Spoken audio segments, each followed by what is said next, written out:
చారిత్రక మొగిల్గిద్ద గ్రామాన్ని గత పాలకులు విస్మరించారని, ఎన్నో మాయమాటలు చెబుతూ ఇల్లు లేని నిరుపేదల సొంతింటి కల నెరవేరుస్తామని వాటికి ఎగనామం పెట్టారని ఎమ్మెల్యే వీర్లపల్లి శంకర్ పేర్కొన్నారు. రంగారెడ్డి జిల్లా ఫరూక్నగర్ మండల కేంద్రంలోని ఎలికట్ట, మొగిల్గిద్ద, ఎల్లంపల్లి గ్రామాల్లో పర్యటించిన ఆయన ఇందిరమ్మ ఇంటి లబ్ధిదారుల ఇళ్ల నిర్మాణానికి భూమి పూజ చేశారు.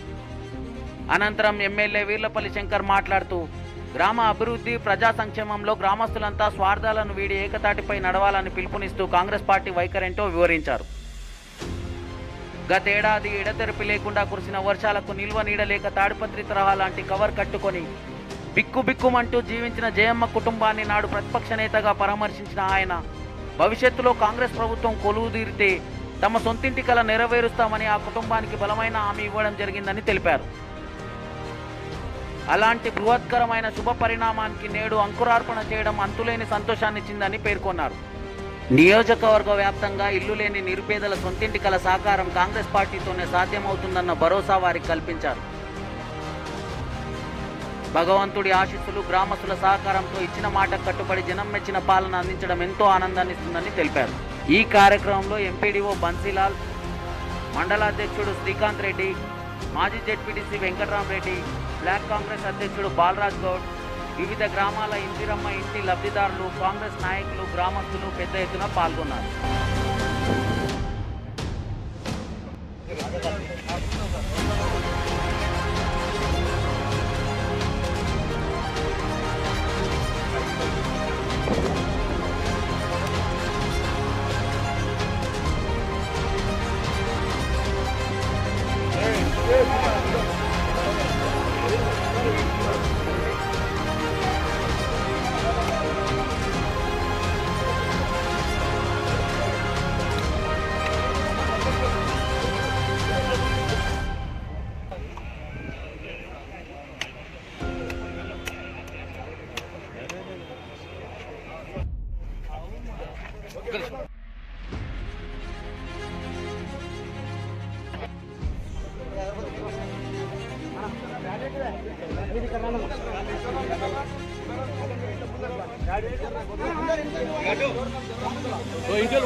చాలా సంతోషం. ముఖ్యంగా మొగిల్గిద్ద గ్రామం పెద్ద గ్రామం, ఒక చరిత్ర కలిగిన గ్రామం. ఈ గ్రామంలో గత ప్రభుత్వం అనుకోండి, గత పాలకులు అనుకోండి, పూర్తిగా నిర్లక్ష్యం. ఇలా మాయమాటలు చెప్పి గతంలో ఇండ్లు ఇస్తామని చెప్పి ఎగనామం పెట్టేది. భారీ వర్షాలకు ఒక రోజు ఈ జయమ్మ కుటుంబం అంతా తాడిపత్రి, దాన్ని ఏమంటారు, తాడిపత్రి నల్లకాయ, అందులో మగ్గి ఉన్నారు. మగ్గుంటే ఆ రోజు నేను వచ్చి వారిని ఆశ్రయించడం జరిగింది, వారికి బర్వాస్ చేయడం జరిగింది. వారికి ఆ రోజు ఆర్థిక సహాయం చేయడం. ఒక బర్వాస్ అంటే రేపు మీ యొక్క ఆశీస్సులతో ఈ రాష్ట్రంలో ప్రజాపాలన రాబోతుంది, ప్రజాప్రభుత్వం వస్తుంది, కాంగ్రెస్ పార్టీ వస్తుంది, మళ్ళా కూడు గూడు నీడ అనే కార్యక్రమం తీసుకుంటాం. తప్పకుండా ఇల్లు కట్టి తీర్థమని చెప్పడం జరిగింది.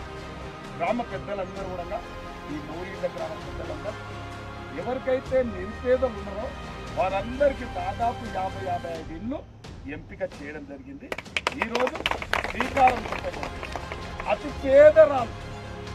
పేదరాలు జయమ్మ దగ్గరకు వచ్చి జయమ్మ వీరికి అండగా గ్రామస్తులు నిలబడ్డారు. ఆ రోజు ఈరోజు నేను కూడా అండగా నిలబడ్డాం. ఇచ్చిన మాట నిలబెట్టుకోవడానికి ఇక్కడ రావడం జరిగింది. చాలా ఆనందం ఉంది. ఒక పేదింటి కుటుంబానికి నిజంగా పూర్తిగా భరోసా ఇచ్చి ఇలా మాట నిలబెట్టుకున్నాం అనేది ఇలా చాలా సంతోషంగా ఉంది. ఆ భగవంతుని కోరుకుంటా ఉన్నాము. ఇంకా పేద కుటుంబాలను ఆదుకోవడానికి, ఈ గ్రామాన్ని పూర్తి స్థాయిలో అభివృద్ధి చేయడానికి ఆ భగవంతుని యొక్క ఆశీస్సులు ఉండాలి, ప్రజల యొక్క ఆశీస్సులు ఉండాలి, గ్రామ పెద్దల యొక్క ఆశీస్సులు ఉండాలని కోరుకుంటా ఉన్నాం. చిన్న చిన్న భేదాలు ఉన్నప్పటికీ అందరూ ఏకతాటి మీదకి వచ్చి ఈ గ్రామాన్ని అన్ని రంగాలలో అభివృద్ధి చేసుకుంటూ పేదల ఇండ్లు అంటే ఒక 50 అని కాదు, 150 ఇండ్లు కట్టడానికి మనం సిద్ధంగా ఉన్నాం. తప్పకుండా పేదలకు అందరికీ 150 ఇండ్లు అంటే ఇలా మొదటి విడత 55 ఇండ్లు ఇచ్చాం. సెకండ్ విడత ఇస్తాం, థర్డ్ విడత ఇస్తాం, ఫోర్త్ విడత ఇస్తాం, ఫిఫ్త్ దాకా కూడా ఇస్తాం. మళ్ళీ ప్రజల ఆశీర్వాదం ఉంటే ఎప్పుడు నిరంతరంగా ఈ యొక్క కార్యక్రమం సాగుతూ ఉంటుంది. కాంగ్రెస్ పార్టీ ఉంటే పేదలకు అండగా ఉంటుంది. కాంగ్రెస్ పేదలకు అన్ని విధాల సంక్షేమం కోరుతుంది, గ్రామాల అభివృద్ధి కోరుతుంది.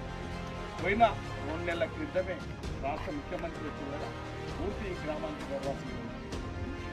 ముఖ్యంగా పేదలకి ఇలా ఇల్లు ఇచ్చడం అనేది నాకు చాలా సంతోషం. తప్పకుండా ఆ యొక్క పేదలకు ఇంకా చేయాలని ఉంది కాబట్టి నేను ఒకటే కోరుకుంటున్నా, గ్రామస్తులందరూ ఏకతాంత్రంగా ఉండండి, సొంత స్వార్థం కొంత పెట్టండి, గ్రామాన్ని అభివృద్ధి పరచుకోవడానికి అందరూ ఏకతాంత్రంగా ఉండాలి. జై కాంగ్రెస్, జై శంకరన్న. నాకు దమ్ము ఉన్నది, నాకు ధైర్యం ఉన్నది, నాకు ఫోన్ ఉన్నది. ఎంత వెరీ గుడ్, నీకు కట్టిస్తాం. మనము ఈమె కిల్లు కట్టిస్తున్నాం. వచ్చింది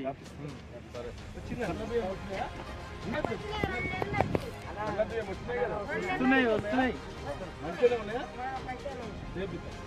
మీరు కూడా చిన్న మాట తప్ప మాటలు చెప్పాం కూడా. బొట్టు పెట్టరా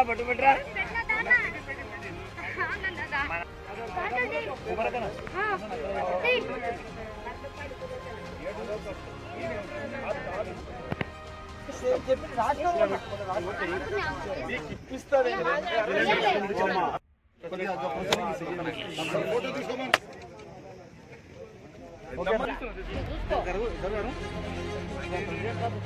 మా మరిది కొడుకున్నాడు.